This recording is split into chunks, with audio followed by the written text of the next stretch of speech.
Railway budget விரைவில் தாக்கல் செய்யப்பட உள்ள நிலையில் ரயில் கட்டணத்தை மத்திய அரசு அதிரடியாக உயர்த்தியுள்ளது.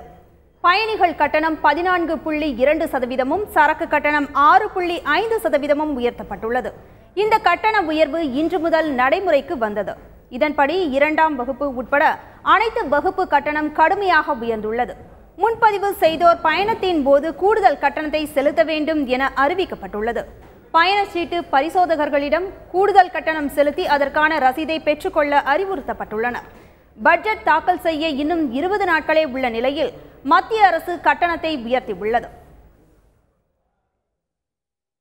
ரயில் கட்டணம் கடுமையாக உயர்த்தப்பட்டுள்ள நிலையில் இதன் பின்னணி குறித்து விளக்குகிறார் எமது தலைமை தொகுப்பாசிரியர் பார்த்திபன்.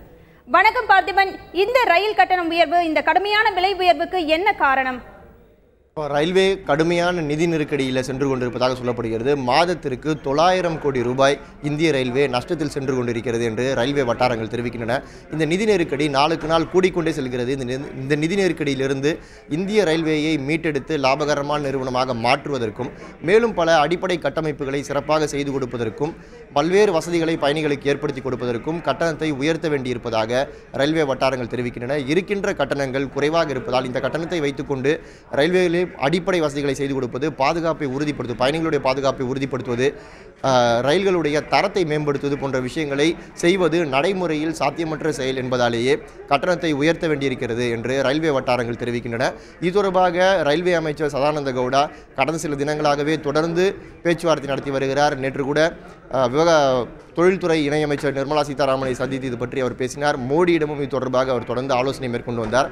மோடி இதுக்கு முன்னதாக வந்த தகவலின்படி நரேந்திர மோடி அவர்கள் ரயில் கட்டணம் மக்களை பெருமளவில் பாதிக்காத அளவிற்கு இருக்க வேண்டும் என்று சொன்னதாகவும் டெல்லி வட்டாரங்கள் தெரிவிக்கின்றன. அப்படியே ரயில் கட்டணத்தை உயர்த்துவதாக இருந்தாலும் முதல் வகுப்பு பெட்டிகளுடைய கட்டணங்களை மட்டும் உயர்த்தலாம். ஏழை எளிய மக்களை பாதிக்கின்ற அளவில் 2ஆம் வகுப்பு கட்டணங்களை உயர்த்த வேண்டாம் என்று ஆலோசனை சொன்னதாகவும் சொல்லப்படுகிறது. இருப்பினும் இன்று வந்திருக்கக்கூடிய ரயில் கட்டண உயர்வு என்பது அனைத்து தரப்பு மக்களையும் பாதிக்கக்கூடியதாகத்தான் இருக்கிறது. பயணிகள் கட்டணம் 14.2%, சரக்கு கட்டணம் 6.5% உயர்ந்திருக்கிறது. இது அனைத்து தரப்பினரையும் பாதிக்கக்கூடிய ஒரு விஷயம்தான். அண்மையில் கோவாவில் பேசிய பிரதமர் நரேந்திர மோடி நாட்டை வளர்ச்சி பாதையில் கொண்டு செல்வதற்காக சில கசப்பு மருந்துகளை உட்கொள்ள வேண்டிய அவசியம் ஏற்படலாம் என்று சொல்லியிருந்தார்.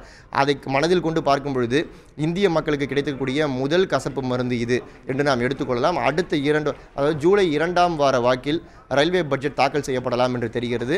அந்த ரயில்வே பட்ஜெட்டுக்கு முன்னதாகவே இப்படி ஒரு பயணிகள் கட்டணத்திலும் சரக்கு கட்டணத்திலும் உயர்வை அறிவித்திருப்பது பொதுமக்கள் மத்தியில் அதிருப்தி ஏற்படுத்தியிருக்கிறது. இருந்தாலும் இந்த கட்டண உயர்வை கொண்டு பல்வேறு வசதிகள் தங்களுக்கு கிடைக்கும் என்ற நம்பிக்கையில் பொதுமக்கள் காத்திருக்கிறார்கள். பார்த்திபன், அதாவது ரயில்வே பட்ஜெட் தாக்கல் செய்யறதுக்கு இன்னும் 20 நாட்கள் தான் இருக்கு. இந்த நிலையில திடீர்னு இந்த கட்டண உயர்வு அறிவிப்பு வந்திருக்கு. இந்த ரயில் பட்ஜெட் மீண்டும் கட்டண உயர்வுக்கு ஏதாவது வாய்ப்பு இருக்கா? இல்லை, ரயில்வே பட்ஜெட் நான் ஏற்கனவே சொன்னதை போல ஜூலை 2ஆம் வாரத்தில் தாக்கல் செய்யப்பட இருக்கிறது. அதுக்கு முன்னதாக இந்த கட்டண உயர்வு வந்திருக்கிறது. இதில் கூட பயணிகள் கட்டணம் இன்று முதல் அமலுக்கு வருகிறது. சரக்கு கட்டணம் 25ஆம் தேதி முதல் அமலுக்கு வருகிறது. இப்போ வரப்போகிற ரயில்வே பட்ஜெட்டில் புதிய கட்டணங்கள் எதுவும் இருக்காது அப்படின்னு தான் தொழில்சார் நிபுணர்கள் சொல்கிறாங்க.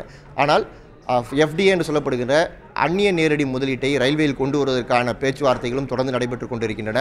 அதற்காக அந்நிய நிறுவனங்களோடு பேச்சுவார்த்தை நடந்து கொண்டிருக்கிறது. அது தொடர்பாக முக்கிய அறிவிப்புகள் ரயில்வே பட்ஜெட்டில் இடம்பெறலாம் அப்படின்னு சொல்லப்படுகிறது. இதை நம்ம தனித்து பார்க்காமல் முதலில் ரயில்வே பட்ஜெட் தாக்கல் செய்யப்பட இருக்கிறது. அதைத் தொடர்ந்து பொது பட்ஜெட் தாக்கல் செய்யப்பட இருக்கிறது. இது முதலில் கிடைத்திருக்கக்கூடிய கசப்பு மருந்து, அதாவது விலை உயர்வு என்பது குறைந்தபட்ச விலை உயர்வாக இருந்தாலும் பரவாயில்லை. இந்த கட்டண உயர்வு 14.2% என்பது மிக அதிகமான ஒரு கட்டண உயர்வு என்று எதிர்க்கட்சி தலைவர்களெல்லாம் கருத்து தெரிவித்துக் கொண்டிருக்கிறார்கள்.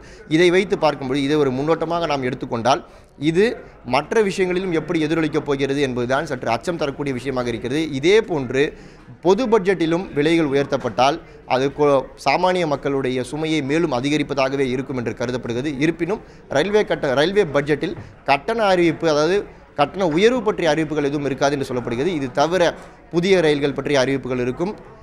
ரயில்வே துறையை மேம்படுத்துவது எப்படி, பாதுகாப்பை உறுதி செய்வது எப்படி போன்ற மக்கள் நலன் சார்ந்த அறிவிப்புகள் அதிக அளவில் இடம்பெற்றிருக்கும் என்று ரயில்வே வட்டாரங்கள் தெரிவிக்கின்றன. ரோகிணி.